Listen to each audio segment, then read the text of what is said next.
Hello everyone, welcome to Eklavya study point and I am Sachin. आज की इस वीडियो में मैं आप सभी को क्लास 12th हिंदी इलेक्टिव से जो आपका पार्ट है संवदिया, इसकी इजी समरी करवाने वाला हूं। और जो 2024-25 सेशन के स्टूडेंट्स हैं उनके लिए एकदम लेटेस्ट वीडियो है और आपको इसकी फ्री पीडीएफ भी प्रोवाइड करवा दी जाएगी। तो चलिए वीडियो को आगे बढ़ाया जाए। और अगर आपको कोई भी क्वेरी या आप कुछ भी पूछना चाहें तो आप इंस्टाग्राम पे मैसेज करके पूछ सकते हैं। यूज़र नेम आप सभी के सामने दिया हुआ है।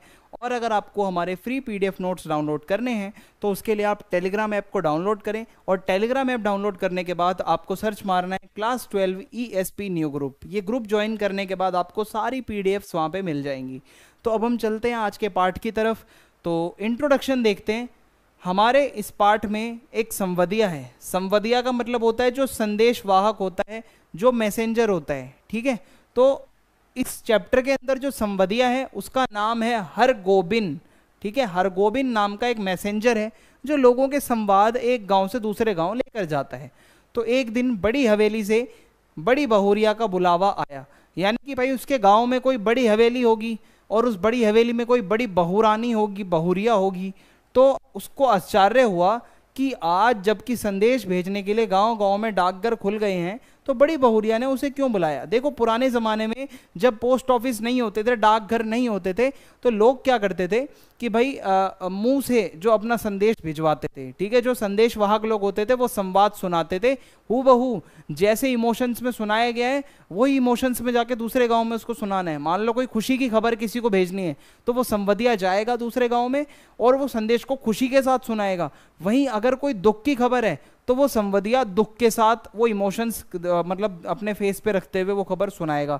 तो संवदिया का काम भी भाई बहुत टफ होता था। तो हरगोबिन अंदाजा लगाता है कि अवश्य ही कोई गुप्त संदेश होगा भाई, कि भाई आज के ज़माने में पोस्ट ऑफिस खुले हुए हैं, मेरे को क्यों बुलाया जा रहा है वहाँ पे संदेश भेजने के लिए। तो हो सकता है कोई सीक्रेट हो, कोई गुप्त संदेश हो जो बड़ी बहुरिया किसी से शेयर ना करना चाहती हो। तो चलो भाई हवेली की तरफ चलते हैं।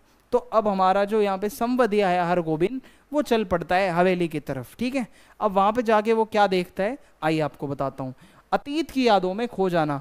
बड़ी हवेली पहुंचने पर हरगोबिन अतीत की यादों में खो गया, फ्लैशबैक में चला गया। कभी बहुत पहले गया होगा ना वो हवेली में, तो उस टाइम का जो वातावरण था उसको वो याद आने लगा कि बड़ी हवेली में नौकर चाकर नौकरानियां भीड़ लगी रहती थी और आज बड़ी बहुरिया अपने हाथ से सूपा अनाज लेकर फटक रही थी। आज वो खुद अनाज साफ कर रही है बड़ी बहुरिया, जिसके आगे पीछे नौकरों का तांता लगा रहता था। ये समझ लो जिसके आगे पीछे हमेशा नौकर चाकर रहते थे, आज वो बड़ी बहुरिया खुद से अपना अनाज साफ कर रही है। तो भाई कोई तो टेंशन की बात है कि आखिर ऐसा कैसे हो रहा है। ठीक है, अब आगे देखो। तो कभी बड़ी बहुरिया के इन कोमल हाथों में मेहंदी लगाकर ही गांव की नाइन अपने परिवार का पालन पोषण करती थी। जो वो मेहंदी लगाने वाली होती है ना, उसका घर चलता था बड़ी बहुरिया को मेहंदी लगाकर। और जहां कल कर्ज लेने वालों की पंक्ति लगती थी, आज वहां कर्ज मांगने वाले आते हैं।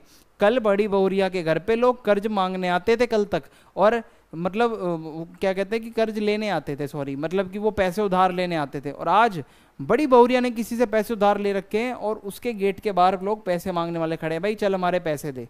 तो ये एकदम से कैसे ये हो गया। ठीक है, ऐसा वो सोचता है। अब बड़ी बहुरिया का संदेश क्या है वो सुन लो भाई। क्या संदेश वो भेजना चाहती है अपने मायके में। तो बड़े भैया की मृत्यु हो गई थी, यानी कि जो बहुरिया के जो हस्बैंड है वो नहीं रहे अब, और तीनों भाइयों में आपस में लड़ाई होने लगी और बड़ी बहुरिया अकेली पड़ गई। भाई एक तो बेचारी का हस्बैंड मर गया और अब प्रॉपर्टी पे लड़ाइयाँ चल रही हैं। तीनों देवर लड़ाई झगड़ा करके तथा हवेली का बंटवारा करके शहर में जा बसे। ठीक है, उस भाभी से अपनी वो तीनों देवर लड़ते हैं। बड़ी बहुरिया जो थी उसके देवर उससे लड़ाई झगड़ा करने लगे उसके पति के मरने के बाद। तो भाई उसके पास एक नौकर था, वो भी भाग गया, उसको अब खाने तक के लाले पड़ रहे हैं। वो बेचारी, उसके पास एक नौकर था वो भी चला गया उसको इस हालत में छोड़कर, और अब बेचारी के पास खाने का भी कुछ नहीं है। तो उधार तथा कर्ज देने वालों ने उधार तथा कर्ज देना बंद कर दिया था। बेचारी कर्ज मांग मांग कर अपना घर चला रही थी, और अब तो जो पैसे उधार देते थे उन लोगों ने भी उधार देने से मना कर दिया कि नहीं देंगे हम तुझको कोई उधार। अब वो क्या करती है बेचारी, वो बेचारी बथुआ साग खा खाकर गुजारा कर रही है। देखो बथुआ साग कुछ इस तरीके का होता है, ये बथुआ साग खाकर वो अपने दिन काट रही है, गुजारा कर रही है। इसलिए बड़ी बहुरिया अपने मायके संदेश भेजना चाहती थी कि उसके घर वाले आकर उसे यहाँ से ले जाएं और वो अपने मायके में अपना जीवन सुखी से मतलब सुख चैन से गुजार तो लेगी, यहाँ पर तो उसके देवर उसको जीने नहीं दे रहे, बाहर कर्जदार नहीं उसको जीने दे रहे, तो वो बेचारी परेशान हो चुकी थी। ठीक है, ये पीछे बथुआ साग है, ये बहुत सस्ते में मिल जाता है और आप इसको बना के खा सकते हो। तो जिसके पास पैसों का जुगाड़ नहीं होता वो यही ज़्यादातर खाता है, तो उसके पास पैसे वैसे ज़्यादा नहीं थे तो वो यही खा के लाइफ गुजार रही थी। बड़ी बहुरिया की आंखें छल छला आई, यानी कि संदेश सुनाते सुनाते अब वो हवेली में भाई अकेली रह रही थी और वो बथुआ साग खाकर अपना गुजारा कर रही थी। ये सारी बातें बताते टाइम वो बहुत रोने लगी। तो मोदियाइन हवेली में प्रतिदिन उधार मांगने आती थी। ठीक है, मोदियाइन नाम से कोई महिला होगी, वो क्या करती थी, उसने उधार दे रखे होंगे भाई, तो मोदियाइन हर दिन प्रतिदिन आके उसको सुनाती थी कि पैसे दे दे मेरे, कड़वी कड़वी बातें सुनाती थी। परंतु बड़ी बहुरिया के पास देने को कुछ था ही नहीं, बेचारी चुप करके सुन लेती थी अपना मुंह नीचे करके। तो ये कहानी है जो वहां पे चल रही है। ठीक है, ये हवेली समझो ऐसी महिला जिसके आगे पीछे नौकर चाकर रहते थे, गांव की जो मेहंदी वाली होती हैं वो मेहंदी लगाकर अपना पालन पोषण करती थी। इतनी बार मेहंदी लगवाती थी बड़ी बहुरिया, आज उसकी ये हालत हो चुकी थी कि उसको कोई पूछता नहीं है, तीनों देवर उससे लड़ते हैं और वो बेचारी बथुआ साग खाकर अपना गुजारा कर रही है और वो चाहती है किसी तरीके से उसके मायके वाले आएं और उसको ले जाएं। तो अब वो अपने जीवन से हार चुकी है और वो सोच रही थी कि भाई और भाभीियों की नौकरानी करके वह अपना पेट पाल लेगी तथा बच्चों की जूठन खाकर कोने में पड़ी रहेगी। ठीक है, वो कहती है मुझे मायके ले जाओ, मैं अपने भाई भाभी की सेवा कर लूंगी, उनके बच्चों का जूठा भी खा लूंगी, पर यहाँ से ले जाओ। ऐसा सोचकर उसे अपने पुराने दिनों की याद आने लगी, इसलिए संवाद सुनाते वक्त उसकी आंखें छलछला आई। ये सब बताते बताते वो बेचारी फ्लैशबैक में खो गई और उसको याद आने लगा कि एक समय वो भी था, मेरा गोल्डन पीरियड था जब मैं बहुत खुश रहा करती थी। तो वो इमोशनल हो जाती है और आंखें उसकी छलछला आती हैं। तो बड़ी बहुरिया की दुर्दशा को देखकर उसका मन बहुत दुखी हुआ। किसका मन दुखी हुआ? हरगोविंद का। जो संवदिया है वो सुनते सुनते बेचारा वो भी टेंशन में आ गया और बड़ी बहुरिया हरगोविंद के जाने का राह खर्च मात्र 5 रुपए जुटा पाई। भाई एक गांव से दूसरे गांव जाना है तो रेलगाड़ी से जाओगे, रेलगाड़ी में किराया लगेगा और वो किराया आपको संवदिया को देना पड़ता था, तो वो केवल और केवल 5 रुपए ही जुटा पाई। कहती है कि भाई मेरे पास बस ये 5 रुपए हैं जो मैं आपको दे सकती हूँ। तो हरगोविंद ने ये कहकर इनकार कर दिया कि राह खर्च का इंतजाम वो खुद कर लेगा। वो कहता है भाभी आप मेरी माँ समान हो, आप मुझे कोई पैसे मत दो, ये 5 रुपए अपने पास रखो, आपका मैसेज मैं पहुंचा दूंगा। तो लोग संवदिया की बहुत खातिरदारी भी करते थे। संवदिया अगर कहीं संवाद सुनाने जाता था तो उसके खाने पीने का जुगाड़ वहीं से हो जाता था, क्योंकि वह लंबी यात्रा करके उनके प्रियजनों का संदेश उन तक लाता था, है ना। एक गांव से दूसरे गांव तक संदेश पहुंचाना, लंबी यात्रा करना, ट्रेन से जाना बहुत ही ज़्यादा मुश्किल काम था। तो उसे अच्छी तरीके से भोजन करवाया जाता था जहां पर भी वो संवाद सुनाने जाया करता था। तो भर पेट वो भोजन करता था, उसके बाद संवदिया यात्रा की थकान उतारने के लिए गहरी नींद सो भी जाता था। पहले अफर के खाता था, फिर उसके बाद सो जाता था। ठीक है, पेट फुल करके खाओ और अपना सो जाओ आराम से। परंतु बड़ी बहुरिया के मायके पहुंचने पर जब हरगोविंद के सामने कई प्रकार के व्यंजनों से भरी थाली आई होगी, ठीक है भाई, जब वो गया होगा तो उसको कितना अच्छा खासा वहां पे सेवा पानी मिला होगा, लेकिन उसने खाना नहीं खाया। उसे बड़ी बहुरिया का ध्यान आ रहा था बार बार, वो बेचारा अलग ही टेंशन में था। वो वैसे तो खाना खाता था, कहीं संवाद सुनाने जाता था, अब वो टेंशन में था अपनी बड़ी बहुरिया को सोचकर।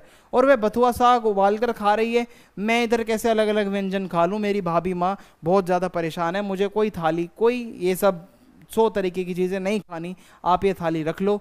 और वो बेचारा बहुत परेशान था। और अब यहाँ पे ट्विस्ट आता है, वो संदेश सुनाता भी नहीं है। देखो अब होता क्या है, संदेश ना सुना पाना। हरगोविंद के मन में बड़ी बहुरिया के प्रति बहुत सम्मान था। वो बड़ी बहुरिया को गांव की लक्ष्मी समझता था और अपनी माँ समान समझता था। तो वो सोच रहा था कि यदि गांव की लक्ष्मी गांव छोड़कर मायके चली जाएगी तो गांव में क्या रह जाएगा। वो कहता है यार ये गांव की लक्ष्मी है, इसको गांव में ही रहना चाहिए, इसकी जो सेवा पानी खातिरदारी होगी मैं खुद करूंगा, इसके मायके वालों को परेशान नहीं करूंगा। वे किस मुंह से ये संदेश देगा कि बड़ी बहुरिया उसके गाँव में बथुआ साग खाकर गुजारा कर रही है और वो कष्ट में है। और ये तो वो कहता है मेरी खुद की बेइज्जती हो जाएगी कि भाई मेरे गांव की लक्ष्मी आज बथुआ साग खाकर गुजारा कर रही है, परेशान है, और मैं कह रहा हूं कि आप उसे ले जाओ। तो ये संवाद सुनकर लोग उसके गांव के नाम पर थू थू करेंगे, थूकेंगे कि ये कैसा गांव है जो गांव की लक्ष्मी को नहीं संभाल पाया। तो हरगोविंद बड़ी बहुरिया का संदेश नहीं सुना सका, सिर्फ और सिर्फ गांव की इज्जत बचाने के लिए। अब होता क्या है यहाँ पे जलालगढ़ पहुंचकर हरगोविंद ने बड़ी बहुरिया के पैर पकड़कर संवाद ना सुना पाने के कारण माफ़ी मांगी। वो जाता है, हाथ जोड़ता है, पैर पड़ता है कि भाभी मैं आपका मतलब जो संवाद था, जो आप मतलब बड़ी बहुरिया जी, ये मैं नहीं सुना पाया, ठीक है, ये संवाद ना सुना पाने के कारण मैं आपसे माफ़ी मांगता हूँ, क्योंकि मेरे लिए गाँव की इज्जत बहुत ज़्यादा प्यारी थी।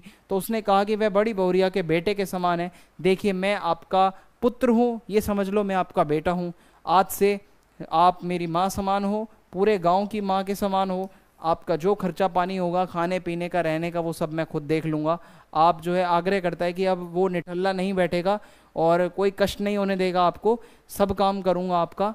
बड़ी बहुरिया स्वयं अपने माई के संदेश भेजने के बाद से ही पछता रही थी, क्योंकि एक तो उसको भी लग रहा था कि भाई कहीं ना कहीं मेरी इज्जत तो खराब हो ही जाएगी। तो ऐसे में ये होता है। अब संवदिया संवाद नहीं सुना पाया, ये आपको समझ आ गया होगा। एक संवदिया जो होता है मैसेंजर, उसकी क्या क्या विशेषताएं होती हैं, क्या खूबियां होती हैं, एक स्थान से दूसरे स्थान पर संवाद पहुंचाता है, ठीक है, उसी को ही संवदिया कहते हैं। अगर आपसे कोई पूछे संवदिया क्या है, तो एक स्थान से दूसरे स्थान पर जो व्यक्ति संवाद सुनाता है वो संवदिया कहलाता है। और वह वातावरण को सूंघ कर ही संवाद का अनुमान लगा लेता है, वो एनवायरनमेंट देख लेता है, भाप लेता है कि मैसेज कैसा होगा, सैड होगा या खुशी वाला होगा। संवदिया बहुत भावुक है, बहुत सेंसिटिव है, बहुत इमोशनल है, ठीक है, ये उसकी खूबियां हैं। और अगर मैं आपको बताऊं, वो बहुत संवेदनशील भी है, समझदार भी है, इंटेलिजेंट भी बहुत ज़्यादा है, और वह ईमानदार है, साथ साथ दूसरों की मदद भी करता है। आपने देखा होगा 5 रुपए किराया उसने नहीं लिया था। गांव वालों के मन में लेकिन संवदिया की यह अवधारणा है कि वो निठल्ला है, कामचोर है, पेटू आदमी है, उसके आगे पीछे कोई नहीं है, और ये लड़कियों का, महिलाओं का चाटुकार है, और बहुत ज़्यादा उनकी जो है मतलब बातें मानता है। तो बिना मजदूरी के वह संवाद पहुंचाता है, औरतों का गुलाम है, उसके बारे में नेगेटिविटी बहुत है। गाँव में लोग उसको बहुत नेगेटिव बोलते हैं, महिलाओं का पिट्ठू है, महिलाओं के पीछे लगा रहता है बस। तो ये उसके बारे में गलत बातें हैं। बाकी मैंने आपको संवदिया चैप्टर की इजी समरी, शॉर्ट जितनी हो सकती थी वो करके बता दी है। आई होप आपको चैप्टर समझ आ गया होगा। चैनल को आप सब्सक्राइब कर दें, और अगर वीडियो पसंद आई है तो वीडियो लाइक करें। फीडबैक आप अपना कमेंट बॉक्स में दे सकते हैं, और अपने दोस्तों के साथ वीडियो को शेयर कर दें। जय हिंद, जय भारत, मिलते हैं नेक्स्ट वीडियो में।